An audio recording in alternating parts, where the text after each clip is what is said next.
आदाब, मुंसिफ टीवी में आपका इस्तकबाल है। उत्तर भारत न्यूज के साथ मैं हूं मोनी सनवर। देखेंगे तमाम बड़ी खबरें, लेकिन सबसे पहले हेडलाइंस। सीएम योगी ने बीआर अंबेडकर को दी श्रद्धांजलि। बोले, पीएम मोदी ने बाबा साहब के विजन को आगे बढ़ाया।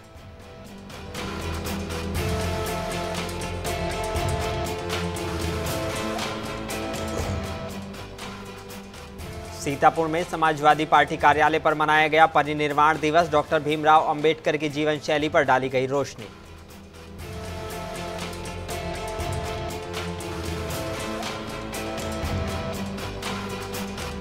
मुरादाबाद में राजपूत करनी सेना के इलाकाई सदर ने की प्रेस वार्ता। ठाकुर सौरभ सिंह बोले, ट्रेन रोककर करेंगे प्रदर्शन, होगी सख्त कार्रवाई।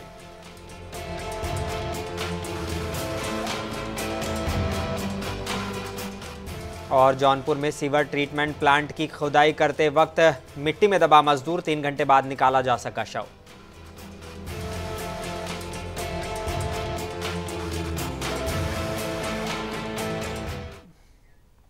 आइए बुलेटिन की शुरुआत करेंगे कुछ अहम और बड़ी खबरों के साथ। उत्तर प्रदेश के मुख्यमंत्री योगी आदित्यनाथ ने बुधवार को कहा कि बाबा साहब डॉक्टर भीमराव अंबेडकर ने कभी कहा था कि हम सबसे पहले और आखिर में भारतीय हैं। हमें बाबा साहब के सपनों को जीना होगा और उनके विजन को गांव-गांव लेकर जाना होगा। प्रधानमंत्री नरेंद्र मोदी ने बाबा साहब के विजन और आदर्शों को आगे बढ़ाने का काम किया है।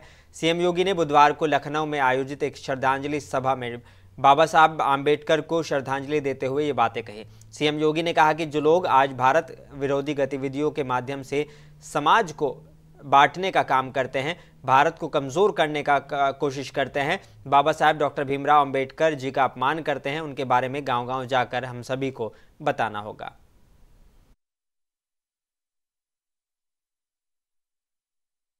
जो लोग आज भारत विरोधी गतिविधियों के माध्यम से समाज को विभाजित करते हैं, भारत को कमजोर करने का प्रयास कर रहे हैं, ये बाबा साहब भीमराव अंबेडकर का अपमान करते हैं। हम सबको इसके बारे में गांव-गांव जाकर के बताना होगा।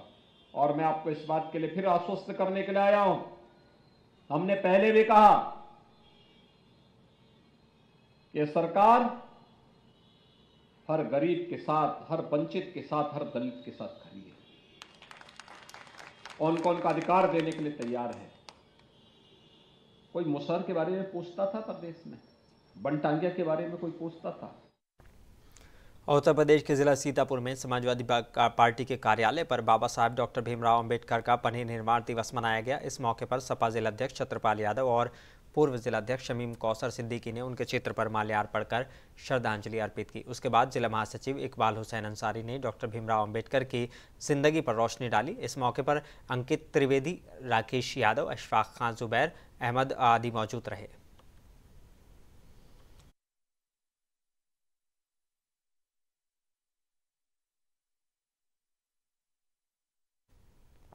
उत्तर प्रदेश के जिला अयोध्या में 5 राज्यों के चुनाव परिणाम आने के बाद जहां ईवीएम पर सवाल खड़े हो रहे हैं, तो वहीं अयोध्या में समाजवादी पार्टी के नेता रामकुमार यादव ने मांग की है कि जब ईवीएम पर जनता को शक है तो ईवीएम से चुनाव नहीं होना चाहिए।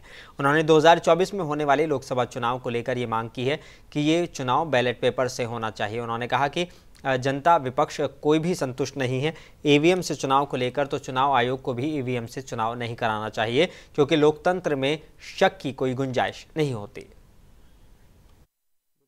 जहां तक ईवीएम का सवाल है, ईवीएम तो सदैव विवादित रही है। इससे भारत की बहुत जनता, लगभग आधी से ज्यादा जनता संतुष्ट नहीं है। और 15,000 प्रार्थना पत्रों को ईवीएम के विरुद्ध, इस चुनाव के विरुद्ध सुप्रीम कोर्ट में जाना ये गंभीर चिंता का विषय है। और साथ ही साथ यह भी सवाल खड़ा होता है कि जिस देश ने ईवीएम का निर्माण किया वो अपने यहां ईवीएम से चुनाव क्यों नहीं कराता। और दुनिया के बहुत सारे विकसित देश हैं, जैसे अमेरिका वगैरह को ले लीजिए, वहां ईवीएम से चुनाव क्यों नहीं होता। और लोकतंत्र में संदेह का कोई स्थान नहीं है। 1-2 लोग नहीं, 15-15 हजार लोग सामूहिक रूप से संदेह कर रहे हैं। तो ऐसी स्थिति में निश्चित रूप से ईवीएम से चुनाव नहीं कराया जाना चाहिए।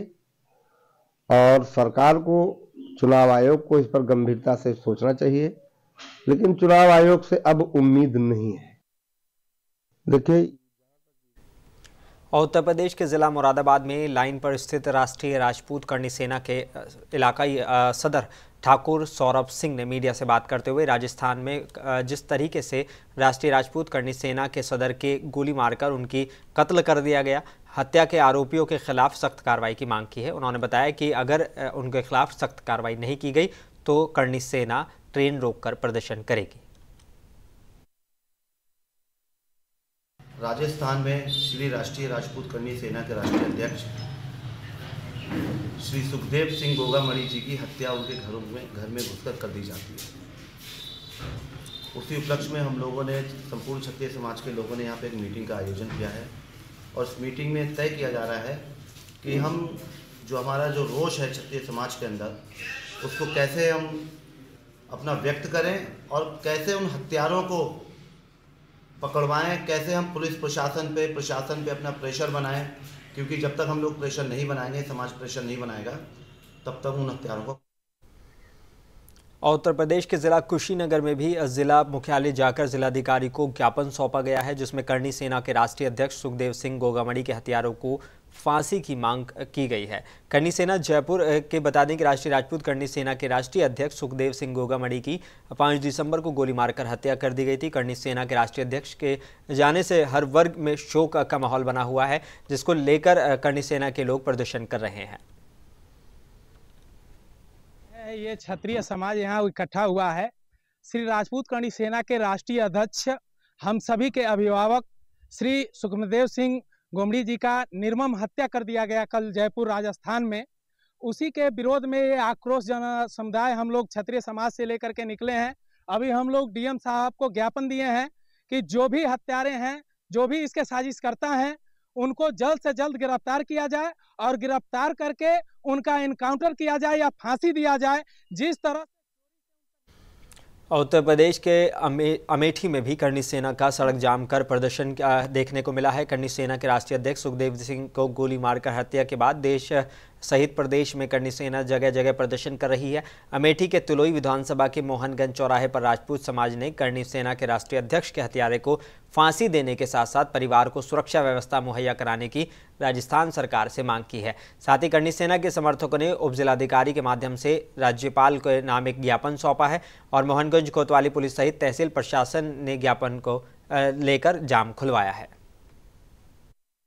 हमारी ज्ञापन में यही मांगे हैं राजस्थान सरकार से, केंद्र सरकार से, कि जो हमारे नेता थे, हमारे अगुवा थे क्षत्रिय समाज के, उनकी निर्मम हत्या हुई है, जिसमें सरकार क्या कदम उठाती है।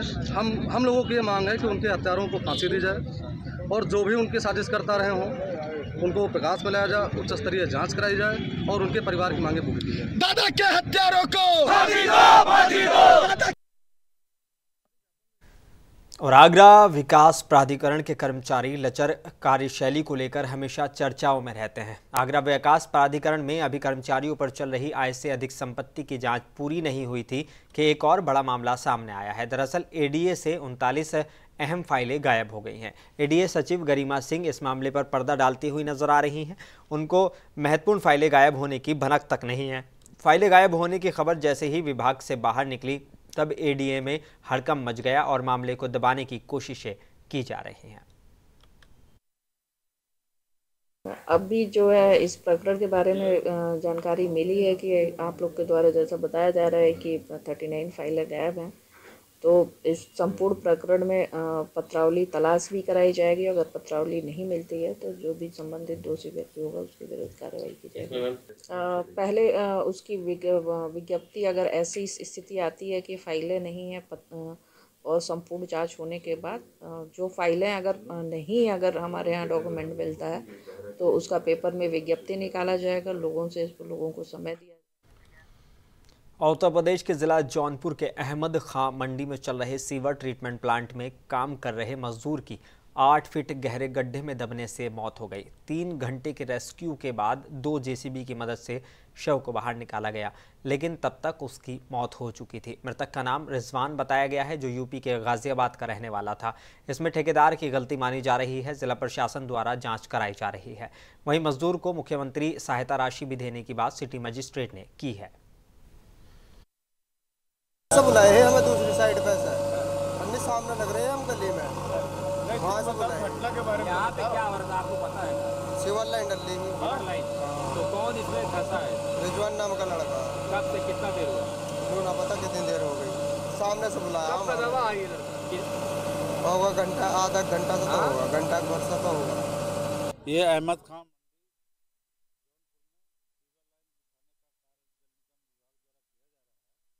जिसमें एक मजदूर रिजवान सनाफ इस्लाम आयु लगभग 32 वर्ष है, जो गाजियाबाद का रहने वाला है। इसमें गिर करके वो दब गया, जिसके कारण उसकी मृत्यु हो गई है। वैसे सुरक्षा के पर्याप्त इसमें इंतजाम किए गए हैं, लेकिन सीवर लाइन बिछाने के दौरान उत्तर प्रदेश के जिला कानपुर में दिल के रोगियों के लिए कानपुर का सबसे बड़ा अस्पताल कार्डियोलॉजी हॉस्पिटल एक बार फिर से विवादों में आया है। यहां पर वार्ड बॉय ने अपने साथियों के साथ मिलकर एक तीमारदार पर मामूली बात पर चाकू से हमला कर दिया। यही नहीं, तीमारदार को लहूलुहान हालत में देख उसे अस्पताल के बाहर फेंक कर भाग निकला। इसके बाद पीड़ित ने स्वरूप नगर थाने में लिखित में शिकायत दी है। पुलिस ने अभी तक कार्रवाई नहीं की है। मामला संज्ञान में आया तो चौकी इंचार्ज को मौके पर भेजा गया। अस्पताल के निदेशक डॉक्टर राकेश वर्मा ने बताया कि मामला संज्ञान में है। इसके लिए 5 सदस्यों की टीम का गठन किया गया है, जो इस पूरे मामले की जांच करेगी। फिलहाल 3 वार्ड बॉय को तत्काल प्रभाव से हटा दिया गया है। जांच में जो भी दोषी पाया जाएगा उसके खिलाफ कार्रवाई की जाएगी। जैसे मैं अंदर गया तो मैंने कहा छोड़ो यार, अब चलो। तो वो उन लोग गनर लोग जो थे वो और वार्ड बॉय बहस कर रहे थे। हमने भाई खत्म करिए, जाने दीजिए, हम लोग जा रहे हैं। जब हम लोग ने इतनी बात कही तो 2-4 लोग वहाँ से निकले, पता नहीं क्या ऐसी नकोलदार चीज़ ले हुए थे जिन्होंने मेरे सर पे मारा बहुत तेजी। मैं वही बेहोश हो गया था, मैं गिर गया। जैसे गिर गया उन लोगों ने मुझे लात भूसे की मशीन में बिल्कुल एक तरीके से डाल दिया। इतना मारा कि कोई दिक्कत पैदा होने लगी, सर मैंने खून। फिर एक दीवान जी थे जो टेम्पू से जा रहे थे, वो तुरंत उतरे, मुझे उन्होंने गले लगाया कि शायद ये लड़का मर जाएगा। जब उन्होंने बचाने की कोशिश करी हमको, तब उन्होंने बचा लिया मुझे। घटना कहाँ की है? घटना और जिला सिद्धार्थनगर की नगरपालिका बासी में आज नारकोटिक्स कंट्रोल ब्यूरो द्वारा नशीली दवाओं के सेवन और दुरुपयोग को रोकने के लिए अभियान के क्रम में खाद्य सुरक्षा एवं औषधि प्रशासन के आबकारी विभाग की संयुक्त टीम द्वारा एक अवामी बेदारी रैली निकाली गई, जिसमें जीवन को हाँ नशीली दवाओं को ना के पैगाम के आवाम तक पहुंचाया गया। साथ ही नगरपालिका बासी के कई मेडिकल स्टोर पर छापे भी मारे गए, जिनमें आमिर मेडिकल एवं जनरल स्टोर से प्रतिबंधित संदिग्ध दवाओं के 2 नमूने को सीज किया गया। नशीली दवाओं के इस्तेमाल और दुरुपयोग को रोकने की मुहिम में ये अवामी बेदारी रैली निकाली गई। सीओबासी पुलिस के साथ उपजिलाधिकारी कुणाल और बता दें कि डुमरियागंज के आबकारी अधिकारी भी मौजूद रहे। बीमारी का अभियान नारकोटिक साइकोट्रोपिक दवाओं की जांच के लिए किया जा रहा है। अवैध रूप से भंडारण जो भी मेडिकल स्टोरों पर नारकोटिक या साइकोट्रोपिक दवाएं, मन प्रभावी दवाएं बिक्री हो रही हैं, उनकी सघन जांच की जा रही है, जिससे कि इन दवाओं पर अवैध रूप से तस्करी रोकी जा सके। और ऐसे में बासी तहसील के तहसील में 3-4 मेडिकल स्टोरों की जाँच की गई है, जहाँ पर कुछ दवाओं पर कमियाँ पाई गई हैं, एक्सपायरी दवाएँ भंडारित पाई गई हैं। साइकोट्रोपिक सब्सटेंस और नारकोटिक सब्सटेंसेज है, उसको रोकने के लिए 2 तरीके की चीज़ें कर रहे हैं हम लोग। एक तो है कि लोगों के बीच में जागरूकता फैला रहे हैं, दूसरा जो ऐसे सब्सटेंसेज का विक्रय या क्रय में इन्वॉल्व है उनके विरुद्ध कार्रवाई की है। और शाहजहांपुर जिले में एसपी अशोक कुमार मीणा के निर्देश पर चलाए जा रहे अभियान में एसओजी प्रभारी रितेंद्र प्रताप सिंह और थाना तिलहर पुलिस की मुश्तरका टीम ने मोटरसाइकिल सवार शिवपाल और दुर्वेश यादव को गिरफ्तार किया है, जिनके पास से 2 किलो 700 ग्राम अफीम, 2 मोबाइल, 18,400 रुपये बरामद किए गए हैं। बता दें कि अफीम की अंतर्राष्ट्रीय बाजार में कीमत 2 करोड़ 70 लाख रुपए बताई जा रही है।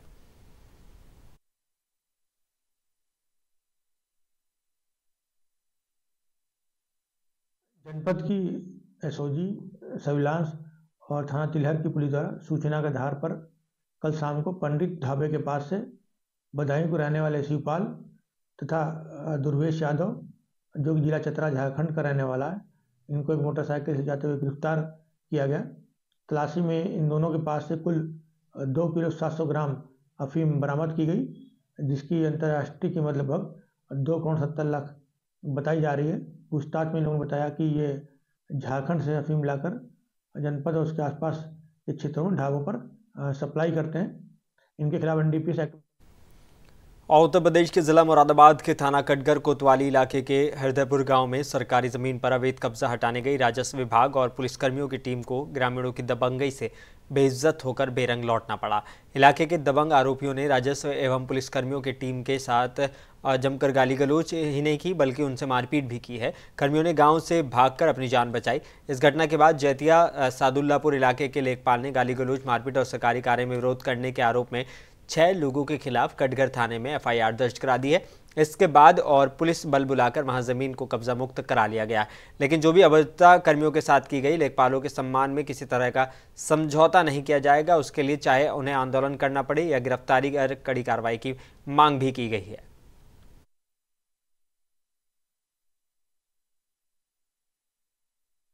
देखिए, कल खड़गपुर बाजे में एसडीएम साहब ने एक टीम बनाई थी पैमाइश के लिए, जिसमें सरकारी ज़मीन दबा रखी थी कुछ लोगों ने। उसमें टीम गई, यहाँ सर टीम गई, वहाँ पे जाके जब नापा और अवैध कब्जे छुड़ाने के लिए जब वहाँ पे जुताई कराने के प्रकरण जुताई कराई गई, ट्रैक्टर चलवाया गया, तो वहाँ लोग भड़क गए जिन्होंने अवैध कब्जे कर रखे थे, वो गाली गलौज करी, जिसके लिए वहाँ पर फिर दोबारा फोर्स बुला के कब्जा मुक्त तो करा दी गई। उनकी जो उन्होंने बदतमीजी करी टीम के साथ, राजस्व टीम के साथ, उसकी एफआईआर दर्ज रात कराई है और उसमें कार्रवाई कराएंगे। जब तक अरेस्ट नहीं होंगे तब तक हम उनको छोड़ेंगे नहीं, और अगर ऐसे सरकारी कार्य में बाधा पब्लिक डालेगी तो और उत्तर प्रदेश के जिला बरेली के शेरगढ़ थाना इलाके के ग्राम मोहम्मदपुर में बीते दिनों एक युवक की गला दबाने के बाद सर में गोली मारकर हत्या कर दी गई थी। हत्या के बाद नदी के किनारे शव को फेंक दिया गया था। जब पुलिस ने इस पूरे मामले का खुलासा किया तो पता चला कि युवक की हत्या हत्यारों ने इसलिए की थी कि वो अपने दुश्मनों को इस हत्या में फंसा सकें। पुलिस ने हत्या का खुलासा करते हुए 3 आरोपियों को जेल भेज दिया है। थाना शेरगढ़ के ग्राम मोहम्मदपुर के एक नदी किच्छा के तट पर एक मृतक का शव बरामद हुआ था, जिसके सर पे चोट खून आलूदा के निशान थे। पोस्टमार्टम में बाद में गोली सर पे लगने से मृत्यु होना अंकित पाया गया। इसमें 4 अभियुक्त गणों को नामजद करते हुए मुकदमा पंजीकृत किया गया था। विवेचना उपरांत चारों अभियुक्त गणों की नामजदगी गलत पाई गई तथा 3 अभियुक्त गण प्रकाश में आए हैं, जिनके नाम विजय, रवि तथा ओम प्रकाश है। ये गांव मोहम्मदपुर के ही निवासी हैं। उत्तर प्रदेश के कौशाम्बी जिले के करारी थाना इलाके के रहीमपुर गांव की रहने वाली पीड़ित महिला का आरोप है कि उसने सितंबर को मारपीट और लूटपाट की एफआईआर दर्ज कराई थी।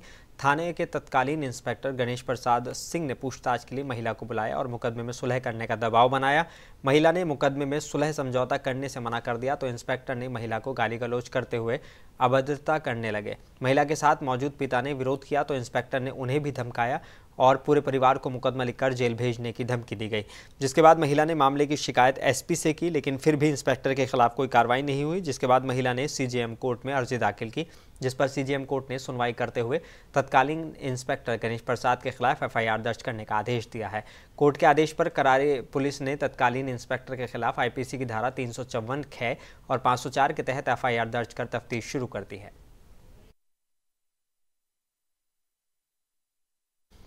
और उत्तर प्रदेश में सीतापुर जिले के बिस्वा इलाके में पुलिस ने एक सशस्त्र मुठभेड़ में एक शातिर अपराधी को घायल अवस्था में गिरफ्तार कर लिया है। पुलिस अधीक्षक सीतापुर चक्रेश मिश्रा ने बताया कि साबित अली निवासी थाना सकरन जालीपुर आज एसओजी और बिस्वा पुलिस की मुठभेड़ में शारदा नहर पटरी के पास घायल हो गया। इस पर 25,000 रुपये का इनाम घोषित किया गया था। ये अटरिया और राजस्थान और बिस्वा इलाके में कई अपराधों में संलिप्त था और इसकी तलाश की जा रही थी।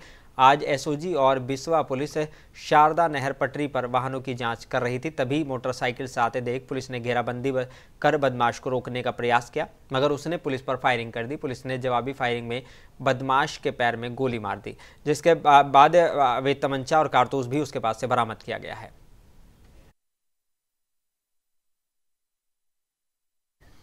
उत्तर प्रदेश के जिला लखीमपुर खीरी के इंडो नेपाल सीमा पर आए दिन हो रही मादक पदार्थ की तस्करी को लेकर लगातार सुरक्षा एजेंसी अलर्ट नजर आ रही हैं, जिसके चलते एक बार फिर एक तस्कर को अवैध मादक पदार्थ के साथ गिरफ्तार किया गया है, जिसके पास से 5 ग्राम ब्राउन शुगर बरामद हुई है। इसके बाद पुलिस ने ही तस्करी कर रहे युवक को पॉक्सो एक्ट के तहत संबंधित धाराओं में जेल भेज दिया है।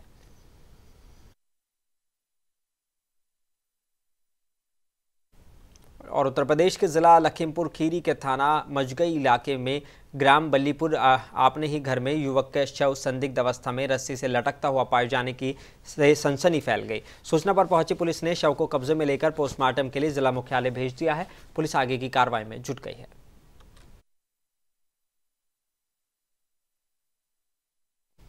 उत्तर प्रदेश के जिला हरदोई के हरियावा में स्थित डीसीएम शुगर मिल में उस वक्त हड़कंप मच गया जब एक मजदूर चीनी मिल की मशीन पर काम करते वक्त मशीन की बेल्ट में हाथ फंस जाने से बुरी तरह घायल हो गया। मजदूर को इलाज के लिए हरदोई मेडिकल कॉलेज ले जाया गया, जहां पर मजदूर की हालत को देखते हुए उसे लखनऊ के लिए रेफर कर दिया गया है। हादसे का कारण सेफ्टी मानकों का पालन न होना बताया जा रहा है। ज्यादातर चीनी मिलों में सेफ्टी मानकों को दरकिनार कर मजदूरों से काम कराया जा रहा है, जो कि हादसे का कारण बनता रहता है।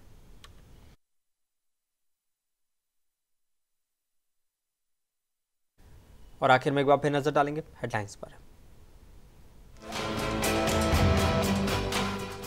सीएम योगी ने BR अम्बेडकर को दी श्रद्धांजलि, बोले पीएम मोदी ने बाबा साहब के विजन को आगे बढ़ाया।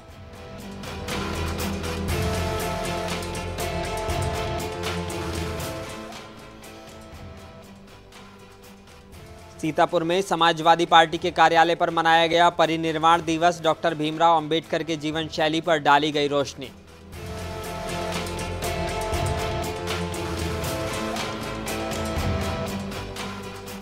मुरादाबाद में राजपूत करनी सेना के इलाकाई सदर ने की प्रेस वार्ता, ठाकुर सौरभ सिंह बोले ट्रेन रोककर करेंगे प्रदर्शन, अन्यथा हो कार्रवाई।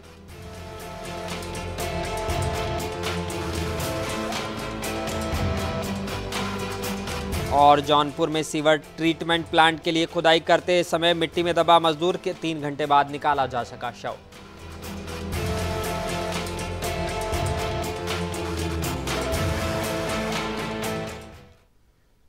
बुलेटिन में बस इतना ही। अपने मेजबान मोनी सनवर को दीजिए इजाजत। आप बने रहिए मुंसिफ टीवी के साथ।